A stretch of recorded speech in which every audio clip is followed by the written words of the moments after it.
People rarely announce the moment they stop respecting you. There is no warning.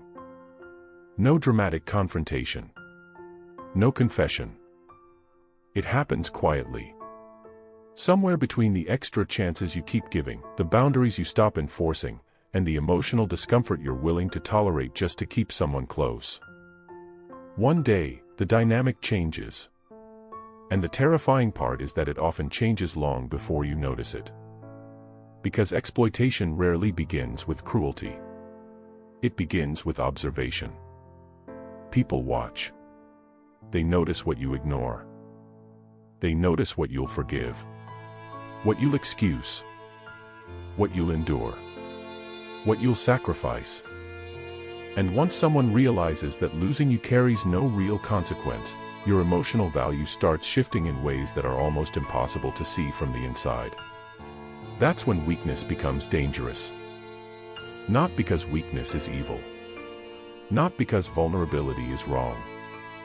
But because many people are drawn toward opportunities they would never openly admit they're taking advantage of. The unsettling truth is that exploitation often doesn't start with malicious intent. It starts with human nature. A person arrives in your life. They're attentive, curious, present. You feel seen, important, chosen. And because the connection feels meaningful, you begin lowering your guard. You become more available, more understanding, more patient. You overlook small disappointments, small inconsistencies, small signs that something feels slightly off. Not because you're blind, because you're invested. And investment changes perception. You don't evaluate behavior the same way when your emotions are attached to the outcome. You start explaining things away. They're stressed. They're busy. They're overwhelmed. You keep giving the benefit of the doubt. Meanwhile, something else is happening beneath the surface. A silent calculation. Not necessarily conscious. Not necessarily intentional.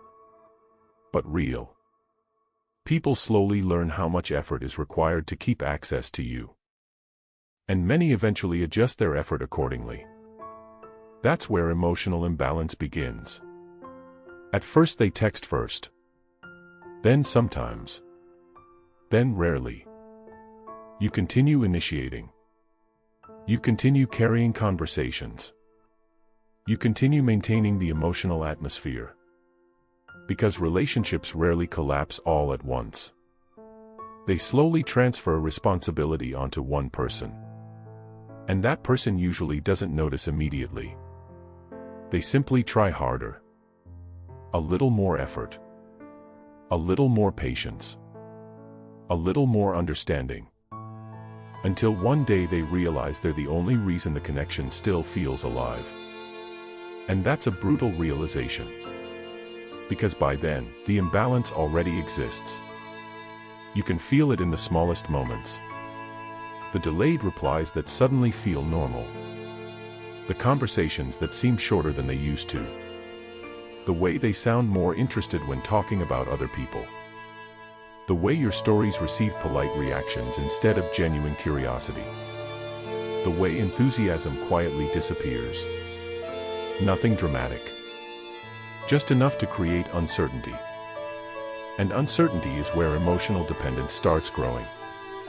Because certainty allows people to relax. Uncertainty forces people to chase. You begin replaying interactions. Analyzing tone. Reading between lines. Searching for signs that everything is still okay. The frightening part is how normal this begins to feel. You tell yourself you're simply invested. But slowly your emotional state starts depending on reactions you cannot control. A notification changes your mood. A delayed response creates anxiety. A brief moment of affection feels disproportionately rewarding. You begin celebrating things that once would have been considered basic. And most people don't notice the damage until much later.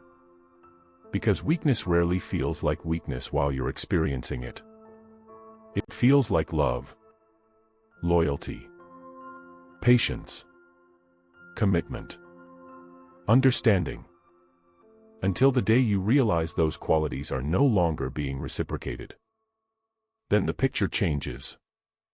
Suddenly you see everything differently. You notice how often you adjusted yourself. How many times you stayed silent about things that bothered you. How frequently you accepted behavior that once would have felt unacceptable. You stop speaking naturally and start speaking carefully. You stop expressing disappointment because you're afraid of creating distance. You stop asking for reassurance because you're afraid of seeming needy. You begin shrinking pieces of yourself just to preserve access to someone else's attention. And that's where exploitation becomes most effective. Not when someone hurts you. When they teach you to hurt yourself on their behalf. Most people imagine exploitation as something obvious. Manipulation, lies, control. But some of the most damaging forms of exploitation happen without a single threat, without a single demand, without a single argument. The dynamic itself becomes enough. One person fears losing the connection more than the other. And from that moment forward, the balance quietly changes. Because the person with less emotional dependency usually controls the emotional atmosphere. Not through force. Through indifference. A delayed message suddenly carries power. A cancelled plan creates anxiety. A slight emotional withdrawal captures attention. Meanwhile, the other person becomes increasingly focused on restoring emotional stability. Trying harder.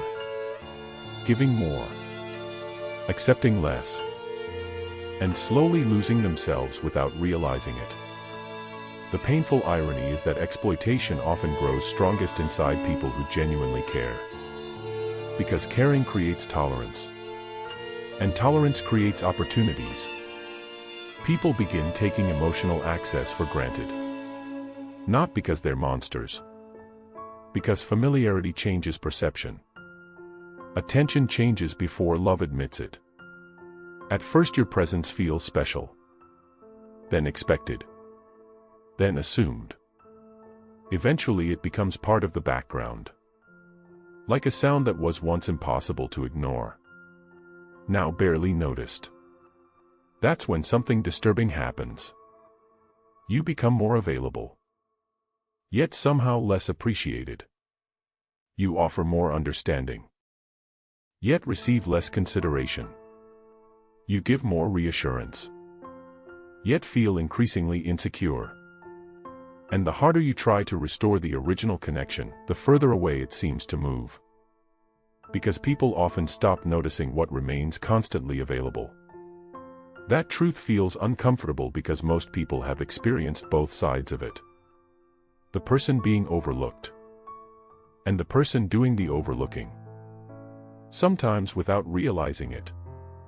People notice absence faster than presence. And that reality quietly shapes countless relationships. You see it when someone suddenly becomes distant. When attention disappears. When availability changes. When certainty fades. The very things that once felt ordinary suddenly become valuable again.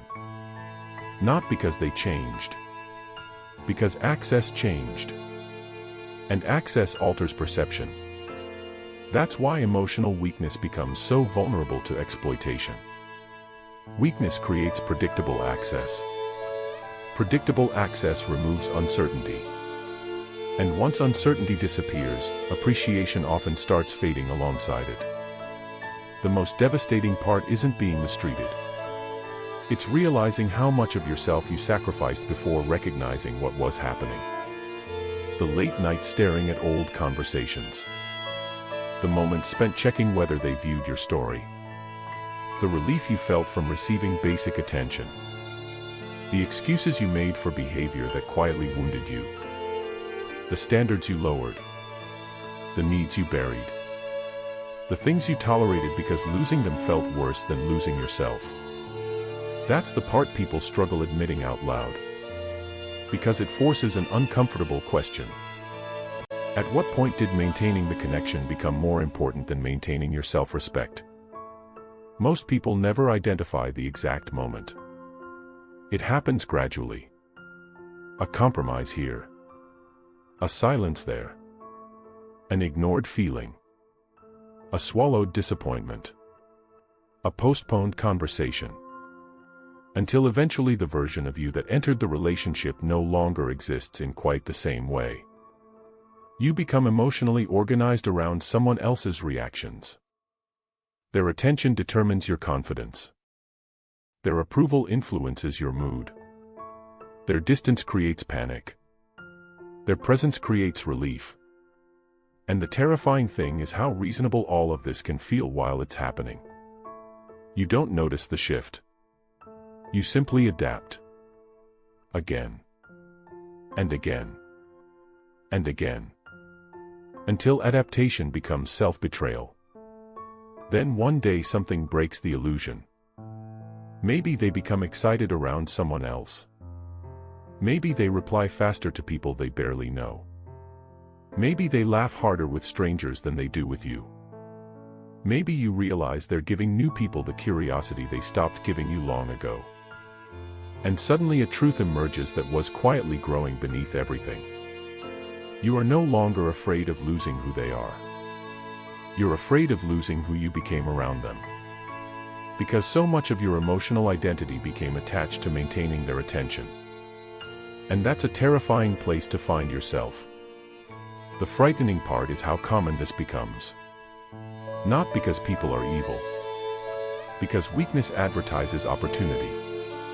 Emotional weakness. Social weakness. Psychological weakness. The willingness to tolerate imbalance without consequence. The willingness to keep giving when receiving almost nothing. The willingness to remain available regardless of treatment.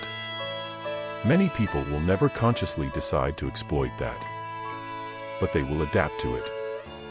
And adaptation creates patterns. Patterns create expectations. Expectations create entitlement. And eventually the emotional atmosphere changes completely. You notice your absence doesn't affect them the way it once did. Your opinions carry less weight. Your presence creates less excitement. Your attention feels less valuable. And suddenly you're confronted with one of the most painful realizations a person can experience. You became emotionally ordinary to someone who once noticed everything about you. That realization lands quietly. No dramatic music. No confrontation. Just a subtle understanding that something has changed. Something important. Something difficult to reverse. Because people rarely recognize emotional erosion while it's happening. They only notice the emptiness after the erosion is complete. And by then, many are left staring at a version of their life they barely recognize. A version built around waiting. Hoping. Adjusting. Enduring. Trying. While the emotional return grew smaller and smaller.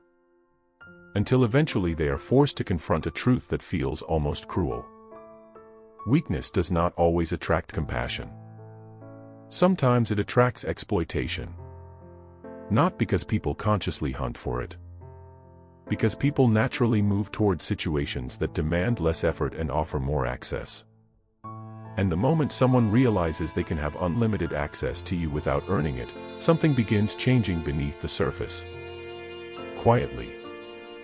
Gradually. Almost invisibly. Until one day you discover that the very thing you believed would keep someone close became the reason they stopped valuing your presence in the first place.